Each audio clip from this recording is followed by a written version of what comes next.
We are in Genesis chapter 9, verse 20 today.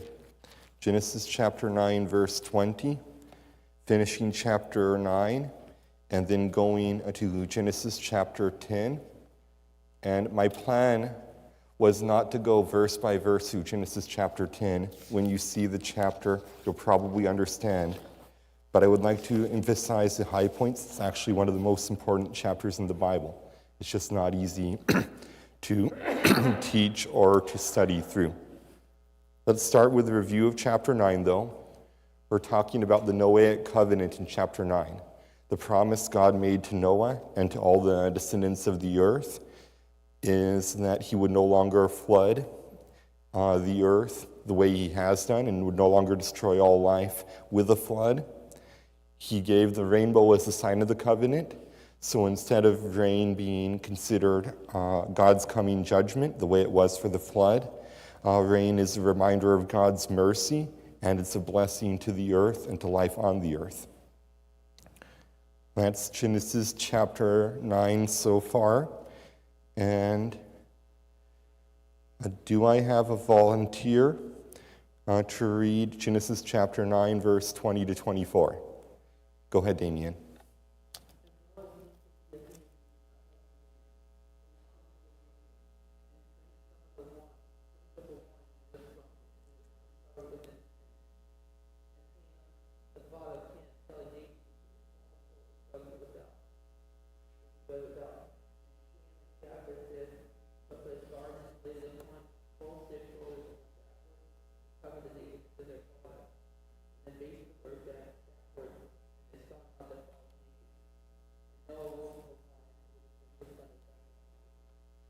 Thank you. So, first to mention is Noah being a husbandman. That word basically means a farmer who also has livestock. Farmer, and he's raising livestock together. That's Noah. As part of this, he plants a vineyard. And the very first note to make, I've heard people make the case that all wine before about 1800, before wine started to be enriched with alcohol, that all wine wasn't very alcoholic and that basically was really hard to abuse. That's not really true. There was wine in the ancient world that was a lot more of what we would call grape preserves. Very, very slightly alcoholic. It would keep for a very long time, but there was no way you were ever going to get intoxicated on that. But there's also wine like this that would have an alcohol content that was definitely easy to drink to excess. And that's what happens with Noah. He's drunk, and we're given the details he was uncovered. There's got to be a lot more details here, but the reason the Bible does not give them is because it is not profitable to consider them. Noah had got drunk, and as part of that, his inhibitions were down. He wasn't covered, and for some reason, Ham went into his tent. Realize all of Noah's sons are old adults. They're like 150, probably, possibly older. They're old adults. And Ham would have known enough about the situation, about Noah getting drunk and such, to respect his father's privacy, to honor his father, and he chooses the exact opposite. He goes in and then he is tempting Shem and Japheth as well to dishonor his father when he comes back out and tells them.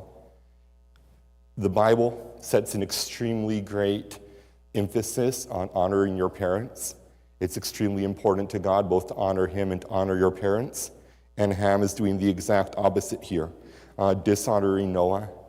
As an adult, he should have known better. He's also definitely a married adult. He knows things that could be happening here, so on and so forth. With discretion here, he did not use any discretion. It seems he was actually intent on dishonoring his father. So, what's Shem and Japheth's reaction? As soon as they hear, they both band together. They're both unified on this. They take a garment, which is probably a cloak. They lay it on their shoulders backwards, so probably from backwards over the top, walk backwards in. These tents were probably not big. This is right after the flood. There's probably in the tent basic living necessities and the bed. And they walking backwards, throwing the cloak over, cover their father's nakedness without ever seeing it. They're showing great honor and respect to Noah and dealing with this in a very God-honoring way, in the way the Lord would expect. Did you have a question? I'll just back in it, sorry. I do have, Yes. were you done on that? The only last thing I was going to mention is we know from this last verse, Noah awoke from his wine and knew what his younger son had done, that Noah, he wasn't sober, but he was still coherent enough to realize what was going on. Is there, I know you mentioned something along this line earlier, but do you think it was surprising to Noah at that time that possibly there was some kind of change after the flood as far as maybe the fullness of the alcohol content? I have never considered that. With grapes, if you get sweeter grapes, they ferment much faster. What kind of grape? Sweeter, because it's the sugar in the grapes that ferments. Sweeter grapes will ferment much faster. And for that reason, if you know anything about wines, cooking wines are not sweet. Part of that is they have a lower alcohol content. They're meant to tenderize food. They're meant, when you cook it, to boil off quickly, but to give the food basically sour and tender flavor for cooking it with meat. They're very, very different. Yes? I've been to people's house where they have big, them 10 big bottles, like that, and then put a balloon over it. That's how they ferment their own stuff. So, I've seen that kind of thing with mead once in my life. I had one friend who was making mead, but all that to say, so it's being fermented. It's possible, however the grapes were breeding, whatever variety of grapes this was a variety he wasn't used to, and it's possible it fermented more strongly than he thought, but you would taste it. Like, alcohol is extremely potent. You would taste it very quickly. You would realize I shouldn't be drinking this unless drinking to excess. But the other part is unless you make that decision very quickly, you're going to start being tipsy and then you're not going to care. So. And like you said, a really good point is the details are not in there because it wasn't relevant. And I think you hit the nail on the head with, not that you have it elsewhere, but just the idea of dishonoring your parents. I think Yeah. that's And those are definitely the two biggest points. We're not given the details because God only gives details of wickedness when it's important. For that matter, he only gives details in general when it's important. We're not given all the specific details and such, what happened, what was going on. And the other part is, it's very, very clear that Ham as an adult knew better in every part of this decision-making chain that he did. And in every case, he chose to dishonor his father and he chose to sin. And yes. Would you also say that like him telling his brothers, probably not happening too, but would you also say that like not only was he being disrespectful, but he was being immature as well? Would you also say that? So it's hard for me to say he was immature when he's like at least 170 or so. There's a very deliberate case. It's not because he doesn't know better and he thinks he's never seen before or silly. He's been married for a long time. We know at this point he already has the son Canaan. There are things he knows about this. There was no excuse. And maybe because of that last phrase in verse 22, he told his brothers that, I'm thinking, it may have been a situation like David where he looked over the edge of the palace and, oh, there's a woman, and he could have turned away, but he didn't. Yeah. And maybe as Ham was in there, he could have turned away, but he didn't. But on top of that, he also told his brothers, and like you said, it doesn't say he mocked his dad or anything, but just the very fact that he dishonored him by that, spreading that information. What he should have done is he should have tried to call himself a problem. What Shem and Japheth did, he should have done on his own. Absolutely, absolutely. Had the comment that he should have done what Shem and Japheth did. Absolutely, that would have been honoring to Noah. That would have been what he knew he should have done there. So, we then have verses 25 through 28, the end of the chapter, and Noah's response to this. Go ahead, yes. Okay. And he said, "Cursed be Canaan, a servant of servants shall he be unto his brethren. And he said, Blessed be the Lord God of Shem, and Canaan shall be his servant. God shall enlarge Japheth, and he shall dwell in the tents of Shem, and Canaan shall be his servant. And Noah lived after the flood 350 years." So, once Noah is sober, he doesn't curse Ham, he curses Canaan. The implication here by cursing Canaan and blessing Shem and Japheth, it's possible Canaan was the only child born. That is possible. Realize this is very, very common in the early Old Testament especially, but in the Old Testament in general. When God blesses Abraham, you can look at most of the blessing he gives to Abraham, but it all concerns his descendants. Right? God's saying, blessing, I will bless you. Well, how? Multiply and I'll multiply your descendants. They'll possess the gate of their enemies. And he talks about other things he's going to do through Abraham's descendants and to Abraham's descendants. It was very, very common, and there are much more examples to give, of blessing or cursing a person through their descendants. Here, Canaan is born. The implication is God honored this with the fact it's in the Bible that's not even given. It's very, very clear Noah gives this curse. Is it upheld by God? We do not know. Next thing to mention, a servant of servants. You will hear people from very unbiblical, I'll say sects of Christianity, who basically say that this was God destining peoples of the world to slavery. That is not true. The word servant of servants is a family servant. It references a person who's basically bound to a family to serve that family, but we're not talking about people sold as slaves, sold back and forth. He's saying Canaan will be a family servant of family servants to his brethren. And then, notice when he gets to Shem in verse 26, he doesn't actually bless Shem directly, he blesses God. Blessed be the Lord God of Shem, and may Canaan be his servant, talking about Shem's servant. But we have a direct blessing of God here, and I'll say, God's purposes yet to be accomplished through his descendants.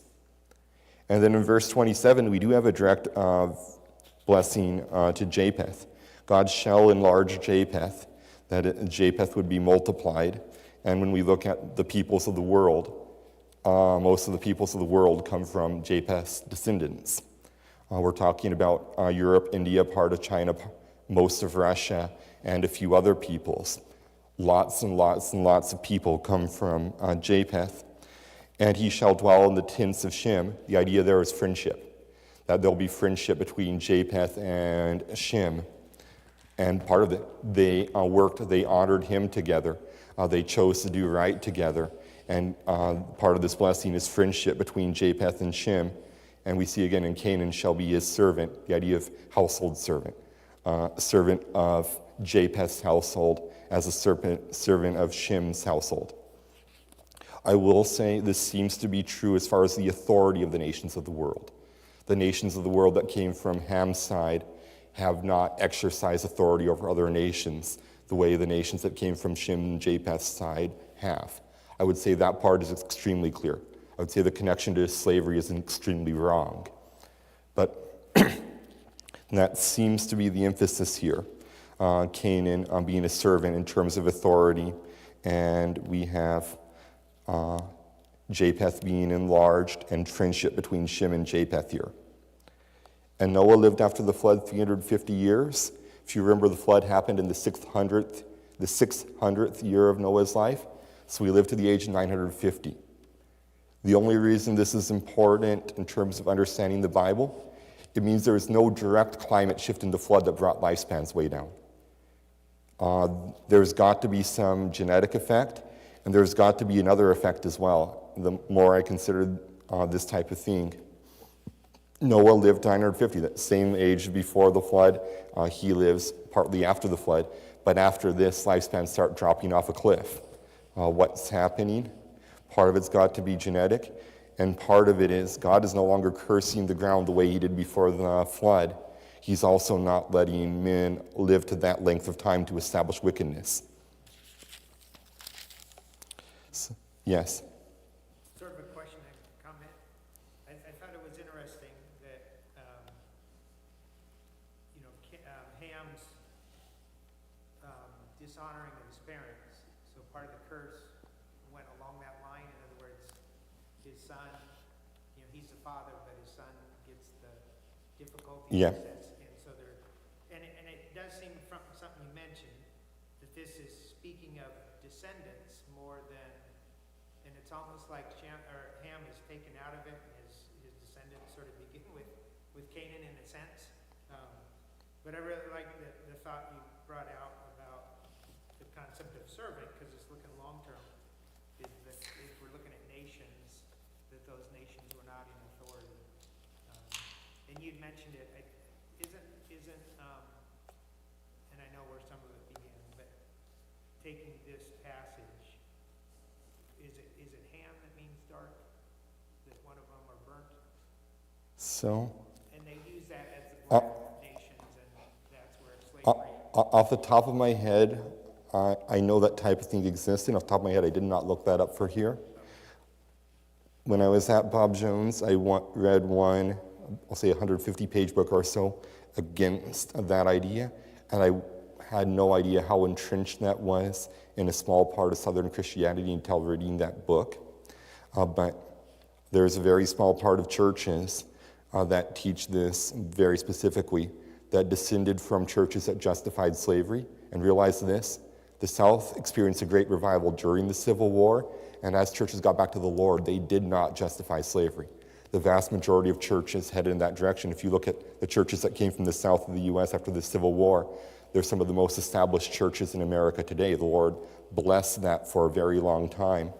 And a couple of those offshoots still have a lot of the evangelical churches of America that come from them.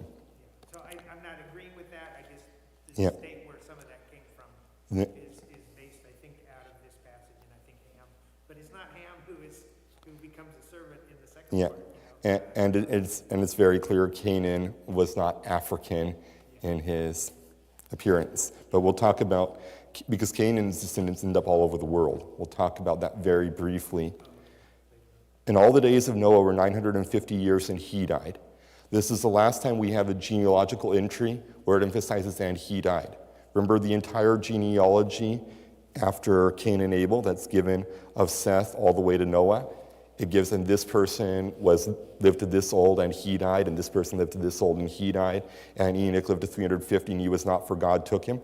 That first genealogy emphasizes the curse of sin, that death was unescapable, that every one of the descendants of Adam died, and it's a result of Adam's sin and its consequences. This is the last time we see that in a genealogy. After this, it's going to just talk about how long a person lived, not going to emphasize and he died. Yes. Yeah, what about Enoch? So Enoch was taken by God, which means he He didn't die? hasn't died physically. I personally believe he's not coming back as one of the two witnesses. So I believe he's one of the very, very few people, besides people at the Lord's return, who has not experienced physical death. But all of that to mention, going to Genesis 10, and I'm going to read a large part of this, and part of the reason is reading the Hebrew names. Now, these are the generations of the sons of Noah, Shem, Ham, and Japheth, and unto them were sons born after the flood. So we're talking after the flood, the descendants of Shem, Ham, and Japheth. The sons of Japheth, Gomer, and Magog, and Madai, and Javan, and Tubal, and Meshech, and Tiras. And the sons of Gomer, Ashkenaz, and Riphath, and Togarmah. And the sons of Javan, Elisha, and Tarshish, Kittim, and Dodanim. By these were the isles of the Gentiles divided in their lands, every one after his tongue, after their families, in their nations. Those are some very important verses, but I want to get all the way to Eber, which will be verse 21, because in talking about important names and generally important things, it will be emphasizing these verses. So, and the sons of Ham, Cush, and Mizraim, and Phut, and Canaan, and the sons of Cush, Sheba, and Havilah, and Sabta, and Ramah, and Sabteka, and the sons of Ramah, Sheba, and Dedan, and Cush begot Nimrod. He began to be a mighty one in the earth. He was a mighty hunter before the Lord, wherefore it is said, even as Nimrod, the mighty hunter before the Lord. And the beginning of his kingdom was Babel, and Erech, and Akkad, and Calneh, in the land of Shinar. And out of that land went forth Ashur, and builded Nineveh, and the city Rehoboth, and Calah, and Resen between Nineveh and Calah, the same is a great city. And Mizraim begot Ludim, and Anamim, and Lehabim, and Naptuhim, and Pathrushim, and Casluhim, from whom came Philistine, and Caphtorim. And Canaan begot Sidon his firstborn, and Heth, and the Jebusite, and the Amorite, and the Girgasite, and the Hivite, and the Arkite, and the Sinite, and the Arvadite, and the Zemarite, and the Hamathite. And afterward were the families of the Canaanites spread abroad. And the border of the Canaanites was from Sidon, as thou comest to Gerar, unto Gaza, as thou goest unto Sodom, and Gomorrah, and Admah, and Zeboim, even unto Lasha. These are the sons of Ham after their families, after their tongues, in their countries, and in their nations. Unto Shem also, the father of all the children of Eber, the brother of Japheth the elder, even to him were children born.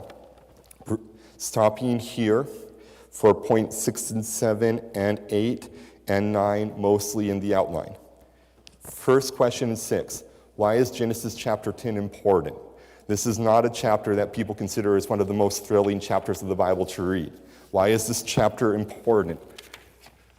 When I started research for this, first thing I did was Google search, and I chose a very specific church about the families of the nations here and their descendants. And I looked at 7 search results to start and found out in looking through them, and I had skipped. I had selected carefully based on what Google showed in thumbnails and such, which ones seemed to be worthwhile. 6 of the 7 were denying the biblical accuracy of this part. Why is this part, I'll say, so strongly disbelieved, attacked by liberal scholarship or by a lot of other people? Think about it first. If this chapter is true, human evolution is absolutely false. Because this chapter is talking about humans about 4,200 years after the flood, 4,200 years before now, a couple hundred years after the flood, and it's saying all of these nations come from the specific descendants of Shem, Ham, and Japheth of Noah. If this claim of this part of the Bible is true, human evolution is absolutely false, because we're saying from families 4,200 years ago came basically all of humanity. That's the first reason why this is attacked so much. You cannot believe this chapter is true and believe human evolution. The two are absolutely against each other. Second reason, if this chapter is true, you come to the conclusion that Genesis was written under inspiration. That no matter when, as a liberal person looking at this, no matter when this book was written, the author knew things that were not known to human knowledge until modern archaeology, like say 1920s, 30s, 40s, 50s. There are parts here where sons are listed not according to birth order, but according to the geographical arrangement they settled. Like from north to south, this person was here, this person was here, this person was here, this person was here. And they're listed this way in the Bible. The only way somebody could know this is if they actually knew all these nations and all these families. Meaning, like if you think of, biblically this was written by Moses. Moses lived hundreds of years later. Not even all these nations were still in existence when Moses had lived. They'd combined together. That is, you are given the conclusion, either he had earlier writings to go on that he wrote this from, which is indirectly inspired by God, or this was directly inspired by God. That God directly gave him this knowledge and understanding to write about all these people in a way that's very, very accurate to the peoples of the world. Because we're not just talking about a few peoples. We're talking all the major nations in the world, with exceptions dealing with people that were moved by God in the next chapter. We'll talk about that when we get to the Tower of Babel. They're all mentioned here. Yes?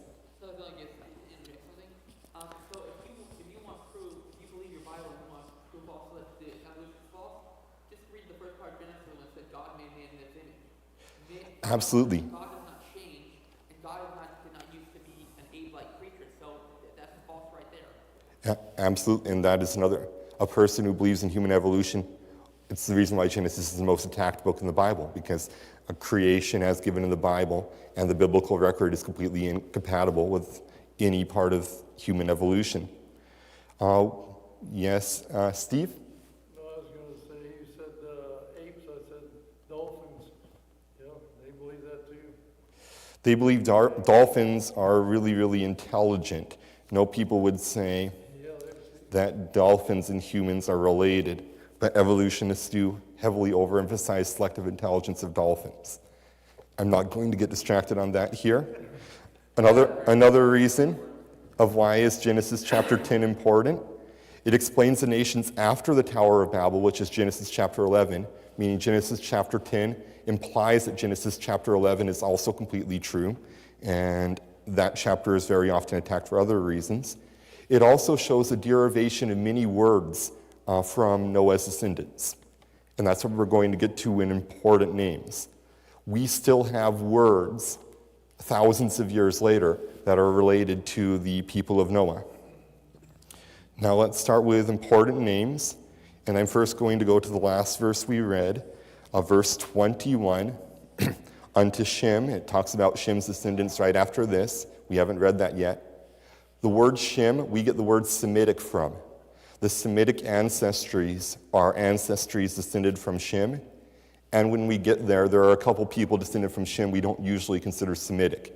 But the word Semitic means literally from Shem, just like Noahic means from Noah. Semitic is from Shem. The name Eber, that's where we get Hebrew from. Hebrew being from Eber. Those two names are both important.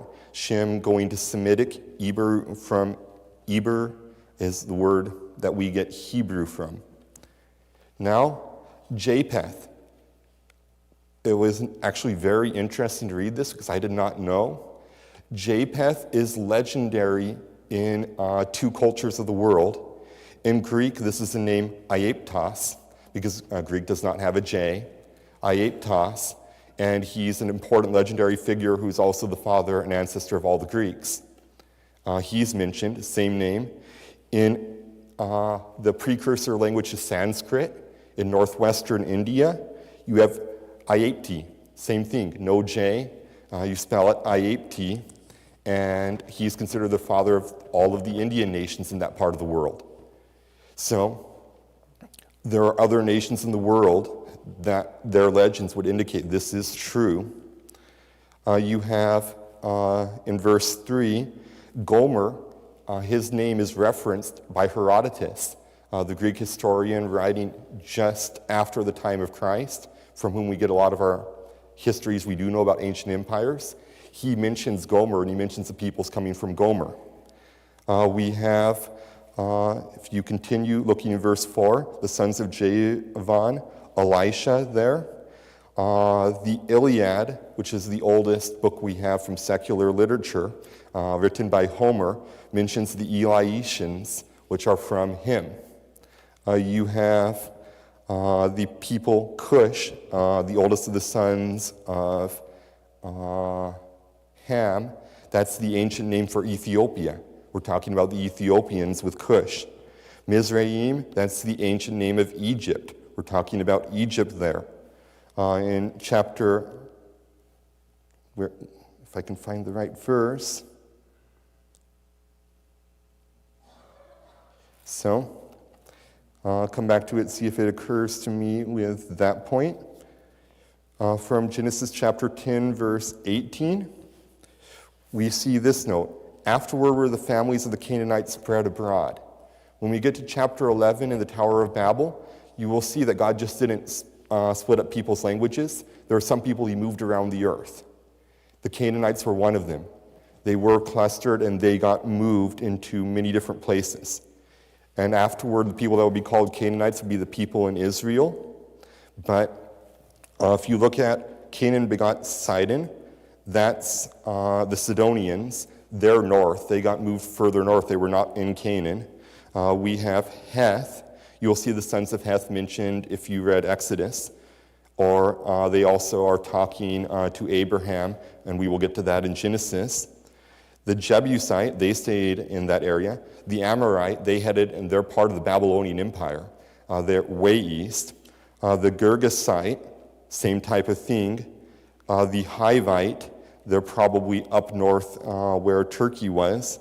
The Arkite, they stayed in that area. Sinai, that's Mount Sinai. They stayed in that area. The Arvadite, the Zemarite, and the Hamathite. We know the Hamathites stayed in that area. Arvadites and Zemarites, we don't directly know. But all that to say, some of the families here were spread around by God. Realize also, verse 5, by these were the isles of the Gentiles divided in their lands, everyone after his tongue, after their families, in their nations. The phrase after his tongue, which is repeated a couple times through this chapter, means we're talking about after the Tower of Babel. Because before then, everybody had one language. When you see all these people after his tongue, when God split up the nations at the Tower of Babel, he did that splitting up languages by families. He did not just randomly make X people and Y people have to get together because they're the only ones who can still speak the same language. He split up languages by families so that peoples would organize by families. What else do we have here? Same type of thing is mentioned in verse 20 and again in verse 31 we haven't read, these are nations split up by tongues, by families. Verse 5 is different because it mentions isles, and it turns out the descendants of Japheth, where they settled and how they lived, they were exceptionally great seafarers. The great seafaring nations of the Mediterranean and a couple others are from the sons of Japheth. So there we're talking about a lot of those people actually settled on islands, say for instance the Phoenicians. What's another example? Other things to know? Going back down, chapter 10, verse 4, the word Javan has in other languages a word that's directly connected to Uz. The land of Javan was the land of Uz, which is where Job lived in Arabia. The first verse of Job said he lived in the land of Uz. We're talking about the land of Javan's descendants. The connection between languages is complicated there. We have Elam mentioned. Down, this would be, as soon as I find it, I should have written down every verse 10, verse 18. No, we haven't read it yet. It's verse 22. Verse 22, the children of Shem, Elam and Ashur and Arphaxad and Lud and Aram. Elam, we're talking about the Elamites, which become the Medes. The Elamites become the Medes. They're very, very important in ancient history. You will see their name actually a bunch if you read the Bible. In the Old Testament, in obscure passages. Ashur becomes the Assyrians, and he's also mentioned as part of the kingdom of Nimrod that goes and builds other cities. One of them is Ashur, which is the capital city that later becomes Nineveh. That is the capital of the Assyrian Empire. Aram, those are the Arameans, which are otherwise known as the Syrians. They're from Shem. Those people are still around. They're actually the longest people that have settled in their area and not been moved in all of secular history. And there are many other points I could make here, but because of time, we're leaving off there and going to Nimrod and his kingdom. Nimrod, this is verse 8 through verse 11. 8 through 12. I will read that again. And Cush begat Nimrod. He began to be a mighty one in the earth. He was a mighty hunter before the Lord. Wherefore it is said, even as Nimrod, the mighty hunter before the Lord, and the beginning of his kingdom was Babel, and Erech, and Akkad, and Calneh in the land of Shinar. Out of that land went forth Ashur, and builded Nineveh, and the city Rehoboth, and Calah, and Resen, between Nineveh and Calah, the same is a great city. So Resen is the city Rhodesia, the city of Rhodes, that would have one of the 7 ancient wonders of the world, the Colossus of Rhodes. That is that city. The other cities mentioned here. We know Babel, the Tower of Babel, it's coming up again. Babel is almost certainly the current city of Babylon. Babel means confused, Babylon means confusion, and it's extremely likely that's the same name. Erech, that city is named Uruk, and is the city that Gilgamesh came from.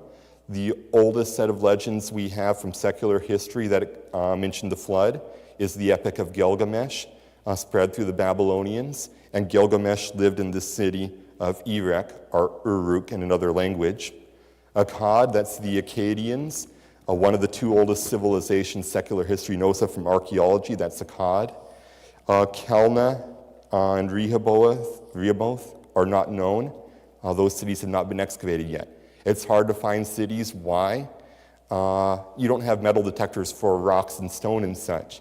To find cities, you either have to find this weird hill that's next to a river and realize that's where all the buildings got buried by sand, or you're just randomly guessing. And these rivers, the Tigris and Euphrates that we're talking about in the Valley of Shinar, that's Iran and Iraq, basically. Tigris and Euphrates are long, long rivers. Like, you can't just excavate and bulldoze through all the cities that are currently there in a line looking for all the ancient debris.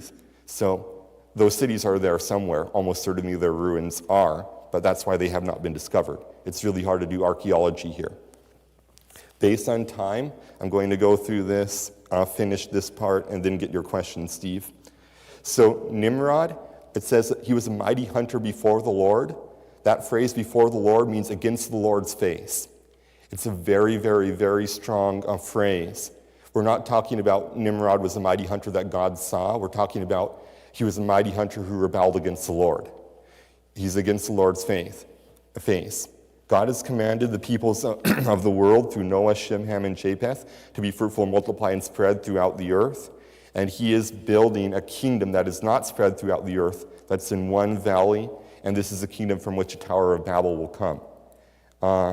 Biblically, we're talking about Nimrod rebelling from the Lord. From secular history, it's very certain that Nimrod made the first glaringly false religion, from which comes the Egyptian idolatry, the Babylonian idolatry, and the Sidonian idolatry, which is the Baal's part. All of them seem to come from the false religion he made. So we're not just talking about political and building a kingdom. It seems he also built a false religion here. And the kingdom includes basically the cities that are the power base of ancient history. These cities and the kingdoms that come from them are the strongest kingdoms all the way up until the rise of the Persians, which is basically at the end of the Old Testament. All the way up to that point, we're talking strongest kingdoms of the world were here in the kingdom of Egypt, which kingdom of Egypt in a different place, but all the rest of the strongest kingdoms of the ancient world were here. Would you say that that mighty hunter would imply that he was the leader or governor of Babel? That he was the one setting it up, or the philosophy? So I think there's a strong argument to be made based on certain words used. I do not think that was conclusive. I think it is extremely conclusive. He established a kingdom from which came the Tower of Babel. I don't think it was extremely conclusive that he was actually the king at that time, although I think there's a very strong argument to be made. I think there's no other named possibility, but it could very well have been Nimrod at that. We also have